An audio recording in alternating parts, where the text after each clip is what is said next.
హైదరాబాద్కి మూవ్ అయ్యి around 20 days అవుతుంది. అసలు మనం ఇక్కడ ఏం చేస్తున్నాం చెప్తా. ప్రెసెంట్ అయితే ఈ 2 bedroom సర్వీస్ అపార్ట్మెంట్ ని రెంట్కి తీసుకుని ఉంటున్నాం. నేను ఎయిర్బిఎన్బిలో ఒక ఫ్లాట్ చూసి డైరెక్ట్ గా హోస్ట్ కి మెసేజ్ చేసి డీల్ సెట్ చేసా. అండ్ విషయానికి వస్తే మనం యూఎస్ఏలో ఉన్నప్పుడే 2 years బ్యాక్ హైదరాబాద్ లో ఒక ఫ్లాట్ కొన్నాం. కానీ ప్రాబ్లం ఏంటంటే అది ఇంకా కన్స్ట్రక్షన్ లో ఫైనల్ స్టేజ్ లో ఉంది. మేబీ ఇంకో 2 months చాలా డిలే చేస్తున్నారు. మేబీ ఇండియాలో మోస్ట్ ఆఫ్ ద బిల్డర్స్ అంతేనేమో. అండ్ దాని తర్వాత ఇంటీరియర్స్ పని. నాకు తెలిసి ఒక 5 months ఈ సర్వీస్ అపార్ట్మెంట్ లో ఇరుక్కుపోయాం అనుకుంటున్నాను. బట్ ఇట్స్ ఓకే, మనకు ఎలాగో పెద్ద టెన్షన్స్ లేవు కాబట్టి లైఫ్ అలా నడిపిస్తున్నా. అండ్ హైదరాబాద్కి వచ్చాక we fell in love with Hyderabadi food. Biryani అయితే ఎన్నిసార్లు తిన్నామో లెక్కే లేదు. అండ్ చాలా మంది నా కార్ గురించి అడుగుతూ మెసేజ్ చేశారు. నేను ఇంకా కార్ తీసుకోలేదు.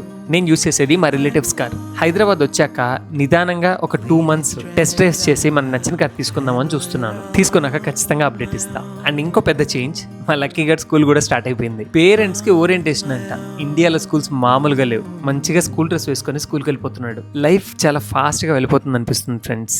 నాకు మొన్నే వచ్చామనిపిస్తుంది. బట్ ఆల్రెడీ ఇంట్లో వాళ్ళతో 2 months ఉండి హైదరాబాద్కు మూవ్ అయిపోయి మా లక్కీ గడు స్కూల్కి కూడా వెళ్ళిపోతున్నాడు. అండ్ అప్పుడప్పుడు యూఎస్ని మిస్ అవుతూనే ఉంటా. అందుకే అక్కడ ఫ్రెండ్స్కి కాల్ చేసి మాట్లాడుతూనే ఉంటున్నా. చెప్పాలనుకున్నవి చాలా ఉన్నాయి. ఇప్పుడే కొంచెంగా టైం దొరుకుతుంది. సో అన్నీ చెప్తా. Do follow our journey. See you all in the next one.